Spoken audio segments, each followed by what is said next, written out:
Hello guys, ഇത്രയും പെട്ടെന്നൊരു ഒരു വ്ളോഗ് തിരിച്ച് അടുത്ത വ്ളോഗ് എടുക്കുമെന്ന് ഞാൻ വിചാരിച്ചേ ഇല്ല. ഇന്ന് അതായത് ഞങ്ങൾ 4 ഫ്രണ്ട്സാണ്. ഒരാൾ മെക്സിക്കോ, ഒരാൾ ഇന്തോനേഷ്യ, ഒരാൾ ചൈന, ഞാൻ ഇന്ത്യയിൽ നിന്ന്.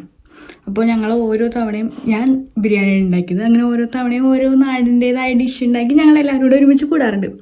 ഇന്നപ്പോൾ മെക്സിക്കൻ ഡിഷ് ടാക്കോസാണ് ഉണ്ടാക്കുന്നത്. അപ്പോൾ ടാക്കോസ് പാർട്ടിയാണ്. പാർട്ടി എന്നൊന്നും പറയുന്നില്ല, ഞങ്ങൾ 4 പേര് കൂടുന്നു, ഫുഡ് ഉണ്ടാക്കുന്നു, കഴിക്കുന്നു. അപ്പം ഞാൻ വ്ളോഗ് എടുക്കണില്ല എന്ന് വിചാരിച്ചത്. ഞാൻ വ്ളോഗ് എടുക്കണില്ല ഇങ്ങനെ പറഞ്ഞപ്പോൾ അവർ പറഞ്ഞു, അതെന്താ വ്ളോഗ് എടുക്കുക എന്ന് പറഞ്ഞു. അപ്പം ഞാൻ വിചാരിച്ചു വ്ളോഗ് എടുക്കാമെന്ന്. അങ്ങനെ ഈ വ്ളോഗ് ഇവിടെ തുടങ്ങിയാണ്. ബാക്കി എന്താണെന്ന് വെച്ചാൽ കാണാം. ബൈ. ഇപ്പം ഞങ്ങളുടെ വീട്ടിലാണ്, അവരവിടെ പുറത്തുണ്ട്. ഞാൻ ബാക്കി വീഡിയോ എടുക്കാൻ, ഞാൻ ഇൻട്രോ എടുക്കാനും പിന്നെ എൻ്റെ ലാപ്പ് വയ്ക്കാനും ഈ മുടി ഒന്ന് കെട്ടി വയ്ക്കാനും വേണ്ടി വന്നതാണ്. മുടി അയച്ചിട്ടേക്കായിരുന്നു. ഇതാകുമ്പോൾ ഇത്തിരി ഒതുങ്ങിയിരിക്കും. കുഞ്ഞു കൊച്ചായോ ഞാൻ, പിന്നെ എൻ്റെ വീട്ടിലല്ലേ, കുഴപ്പമില്ല. അപ്പോൾ ഓക്കെ ഗൈസ്, ബൈ. ആദ്യം തന്നെ അതായത് കുക്കിന് മുന്നേ കഴിച്ചത് ഇതാണ് ടാക്കീസ്. ഈ സാധനം നല്ല പുളിപ്പും എരിവും ഒക്കെ കൂടെ ഉള്ളൊരു അടിപൊളി സാധനം. എനിക്ക് ഭയങ്കര ഇഷ്ടമായി. പക്ഷേ ബാക്കി 2 പേർക്കും അത്ര ഇഷ്ടമായില്ല. ക്ലൗഡിയയ്ക്ക് എനിക്കും ഭയങ്കര ഇഷ്ടമായി. എന്നിട്ട് ഞങ്ങൾ 2 പേരും, ഞാനും ക്ലൗഡിയും നേരെ വന്നിട്ട് നമ്മുടെ ഡ്രസ്സിങ്, അതായത് ചാക്കോസിൻ്റെ ഡ്രസ്സിങ് അല്ലെങ്കിൽ ഒരു സലാഡ് പോലെ, ഇതിനെന്തോ സ്പാനിഷ് പേരൊക്കെ അവൾ പറഞ്ഞിരുന്നു. എനിക്കിപ്പോൾ ഓർമ്മയില്ല ഗൈസ്. എന്നോട് തക്കാളി എരിയാൻ പറഞ്ഞു. ഞാൻ അവൾക്കുള്ള തക്കാളി എരിഞ്ഞപ്പോൾ ബാക്കി തക്കാളി ഇരിക്കുകയല്ലേ എന്ന് കരുതി ഇപ്പോൾ ഞാൻ കരുതി എൻ്റെ സ്പെഷ്യൽ സലാഡും കൂടി ഉണ്ടാക്കാമെന്ന്. ഞാനിപ്പോൾ ആ സലാഡ് വെച്ചാണ് ജീവിക്കുന്നത്. എല്ലാ ദിവസവും ഞാൻ ആ സലാഡ് ഉണ്ടാക്കും. ആ സലാഡും മെക്സിക്കോയിലെ എന്തോ സലാഡുമായിട്ടൊരു സിമിലാരിറ്റി ഉണ്ട്. അപ്പോൾ അവൾക്ക് അത് ഉണ്ടാക്കുമെന്ന് എൻ്റെ അടുത്ത് പറഞ്ഞു. അപ്പം ഞാൻ കരുതി അതും ഉണ്ടാക്കാമെന്ന്. കാരണം തക്കാളിയുടെ പകുതി ഇല്ലെങ്കിൽ വേസ്റ്റ് ആവുമല്ലോ. ഞാൻ എന്നിട്ട് എൻ്റെ സ്കില്ലൊക്കെ പുറത്തെടുത്ത് ആ സലാഡ് ഉണ്ടാക്കുന്നു. കാരണം എനിക്ക് ആ സലാഡ് ഇല്ലെങ്കിൽ ജീവിക്കാൻ പറ്റില്ല. അതിനകത്ത് നമ്മൾ കറിവേപ്പിലിട്ടു, നാരങ്ങയുടെ വലിപ്പം നോക്കി നാരങ്ങ ഇട്ടു.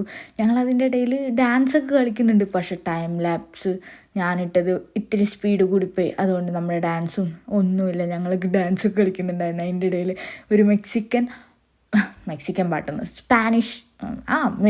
സ്പാനിഷ് സോങ്സൊക്കെ ആയിരുന്നു ഇട്ടുകൊണ്ടിരുന്നത്. കാരണം ഇന്ന് മെക്സിക്കൻ വൈബായിരുന്നു ഫുള്ള്.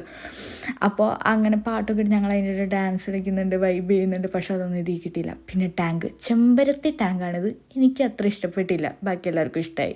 ഇതെൻ്റെ സലാഡ്. ഇതാണ് അവക്കാട് വെച്ച് അത്രയും നേരം അവൾ കഷ്ടപ്പെട്ടുണ്ടാക്കിയത്. ഇതിനൊരു അടിപൊളി പേര് അവൾ പറഞ്ഞ്, പക്ഷെ ആ പേര് എനിക്ക് ഓർമ്മയില്ല ഗായ്സ്. മീറ്റും ഇതിൻ്റെ വേണ്ട എല്ലാ സാധനങ്ങളും അവൾ മെക്സിക്കോന്ന് അവളുടെ ഫാമിലി പാരീസിൽ വന്നപ്പോൾ കൊണ്ടുവന്നാണ്. ഇവൾ പാരീസിൽ പോയിട്ട് അത് കളക്ട് ചെയ്ത് ഞങ്ങൾക്ക് വേണ്ടി കൊണ്ടുവന്നു. ഇതാണ് നമ്മുടെ ഡെസേർട്ട്. 2 ഡെസേർട്ട് ഉണ്ട്. ഇത് ഇവിടുത്തെ ഇതിൽ നിന്ന് വാങ്ങിച്ച ടോർട്ടിലാണ്. ഞാൻ ചപ്പാത്തി പോലെയാണ് സാധാരണ യൂസ് ചെയ്യാറ്. ഇതിനൊക്കെ ഉപയോഗിക്കുന്നത്. ഇതൊരു സോസ് തന്നെയാണ്. ഇതാണ് വേറെ പുഡിങ് ഉണ്ടാക്കുന്നൊരു സാധനം. ഈ സാധനം പുഡിങ് ഉണ്ടാക്കാൻ വേണ്ടി വാങ്ങിയതാണ്. പുഡിങ് ഉണ്ടാക്കി. പക്ഷേ എനിക്ക് അത്ര ഇഷ്ടപ്പെട്ടില്ല പുഡിങ്. ബാക്കി എല്ലാവർക്കും ഇഷ്ടപ്പെട്ടു. പുഡിങ്ങിന് വേണ്ടിയിട്ട് പാല് ചൂടാക്കുന്ന ഇതാണ് ഒതൻറ്റിക് ആയിട്ടുള്ള ടോർട്ടില്ല മെക്സിക്കോയിൽ. അത് സ്വീറ്റ് കോൺ വെച്ചുണ്ടാക്കുന്നത്. അതിൻ്റെ സ്മെല്ലെല്ലാം അടിപൊളിയാണ്. പിന്നെ നമ്മൾ അപ്പ ടേബിൾ അറേഞ്ച് ചെയ്ത് വെക്കുന്നുണ്ടായിരുന്നു. കാരണം ടോർട്ടിൽ ചൂടോടെ കഴിക്കണമെന്നും ടാക്കോസ് ചൂടോടെ കഴിക്കണമെന്നും അവൾക്ക് ഭയങ്കര നിർബന്ധമായിരുന്നു. അങ്ങനെ കൊണ്ടുവന്ന സാധനങ്ങളെല്ലാം അവൾ ഓരോന്നോരോന്നായിട്ട് പകർത്തി ടേബിൾ ഞങ്ങൾ അറേഞ്ച് ചെയ്ത് പോവുക. ഇത് ഹുയിയുടെ സ്പെഷ്യലാണ്. ചൈനീസ് സാധനമാണ്. എന്താണെന്ന് കറക്റ്റ് എനിക്കറിയില്ല. പക്ഷേ അടിപൊളിയായിരുന്നു. ഇതൊരു സ്വീറ്റായിരുന്നു. സാധാരണ ഇത് എന്തോ ചെടിയിൽ നിന്നാണെന്ന് തോന്നുന്നു. കാരണം അവൾ കൊണ്ടുവരുന്നത് സാധാരണ ചെടിയിൽ നിന്ന് ഉണ്ടാക്കണമായിരുന്നു. അത് കഴിക്കുമ്പോൾ നമുക്ക് എന്തോ പോലെ നമുക്ക് പറ്റിയ ടേസ്റ്റ് ആവാറില്ല സാധനം. പക്ഷേ ഇത് സൂപ്പറായിരുന്നു. ഇത് കണ്ടോ, ടവലിൽ പൊണിഞ്ഞൊക്കെ ടാക്കോസ് ചൂടാറാതിരിക്കാൻ വേണ്ടി വെച്ചേക്കുക. അത് ടോർട്ടിലയുടെ ഉള്ളിൽ 2 ചീസ് വെച്ചിട്ട് അങ്ങനെ ടേബിൾ അറേഞ്ച് ചെയ്ത് പോകുന്നുണ്ട്. അപ്പം തന്നെ സോസൊക്കെ വെച്ചിട്ടുണ്ട്. ഈ സോസ് ചിപ്സ് മുക്കി തിന്നാനുള്ളതാണ്. ഇതാണ് അവിടെ വച്ചേക്കുന്ന ചിപ്സ്. ഇതാണ് മീറ്റ്, ബീഫാണ്. പക്ഷെ ഒരു സ്പെഷ്യൽ ടൈപ്പാണ്. പക്ഷെ ഇതിപ്പോൾ എന്ത് സോഫ്റ്റ് ആൻഡ് ടെൻഡർ ആണെന്നറിയോ. സ്വീറ്റ് അല്ല കേട്ടോ. എന്നിട്ട് ഇവിടെ ഓരോന്നോരോന്നായിട്ട് പറഞ്ഞു തരാണ്.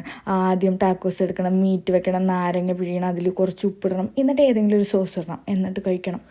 എൻ്റെ പൊന്നൂ, എന്തൊരു ടേസ്റ്റായിരുന്നു എന്നറിയോ. ഞാൻ നമ്മുടെ കംഫർട്ട് ഫുഡിൽ, അതായത് ഇന്ത്യൻ ഫുഡ് അല്ലാതെ പുറത്തുനിന്ന് കഴിച്ചാൽ ഏറ്റവും എനിക്കിഷ്ടപ്പെട്ട ഏറ്റവും ടേസ്റ്റുള്ളത് എന്താണെന്ന് വെച്ചാൽ ഞാൻ പറയും മെക്സിക്കൻ ടാക്കോസ് ആണെന്ന്. അത്രയും ടേസ്റ്റായിരുന്നു. എനിക്ക് തിന്നിട്ട് മതിയാവുന്നുണ്ടായില്ല. ഞങ്ങൾക്ക് എല്ലാവർക്കും അങ്ങനെ തന്നെയായിരുന്നു. ഞാൻ എല്ലാ ഡ്രസ്സിങ്ങും വെച്ച് ട്രൈ ചെയ്ത് നോക്കി, പൊളിയെന്നല്ലാണ്ട് വേറൊരു വാക്ക് പറയാനില്ല. അത്രയും ടേസ്റ്റായിരുന്നു. ഞങ്ങൾക്ക് എല്ലാവർക്കും ഭയങ്കര ഇഷ്ടപ്പെട്ടു. ഇത് കണ്ടോ, ചീസുള്ള ടോർട്ടില്ല, അത് ഓപ്പൺ ചെയ്തിട്ട് അതിനൊക്കെ എന്തൊക്കെയോ സ്പാനിഷിൽ ഓരോ പേര് അവൾ പറഞ്ഞു തരുന്നുണ്ടായിരുന്നു. അപ്പം എനിക്ക് ഓർമ്മയുണ്ടായിരുന്നു, ഇപ്പം എനിക്ക് ഓർമ്മയില്ല. പിന്നെ ടൈം ലാപ്സ് നല്ല ഫാസ്റ്റ് ആയതുകൊണ്ട് ഇതിൻ്റെ ഇടയിൽ എന്തൊക്കെ ഇടുന്നതെന്ന് കറക്റ്റായിട്ട് കാണുന്നില്ല. ടേസ്റ്റില്ലാന്ന് പറഞ്ഞെങ്കിൽ ഞാൻ ജ്യൂസ് കുടിക്കുന്നുണ്ട്. അതൊക്കെ ഫുഡൊക്കെ കഴിഞ്ഞ് ഞങ്ങൾ പ്രൊജക്റ്റ് ചെയ്യാൻ തുടങ്ങി. പിന്നെ ഒരു തലവേദനയായിരുന്നു. പിന്നെ ഗ്രീൻ ടീ. ഞാനിപ്പോൾ ഡയറ്റ് ആയതുകൊണ്ടും ഷുഗർ കട്ടായിരുന്നു, ഞാൻ ഷുഗർ കഴിച്ചു ഗൈസ്. ഇതാണ് ഡെസേർട്ട്, ഞാൻ കഴിച്ചു. കാരണം ഇങ്ങനെയൊക്കെയല്ലേ കഴിക്കുക. ഹലോ ഗൈസ്, അങ്ങനെ ഫുഡ് കഴിച്ചു, പ്രൊജക്റ്റ് ചെയ്തു. പ്രൊജക്റ്റ് ചെയ്യാൻ വേണ്ടിയിട്ടും കൂടിയാണ് വന്നത്. അപ്പോൾ പ്രൊജക്റ്റ് മൊത്തം കംപ്ലീറ്റ് ചെയ്തു. എന്നിട്ട് അവർ പോയപ്പോൾ 9:45 രാത്രി.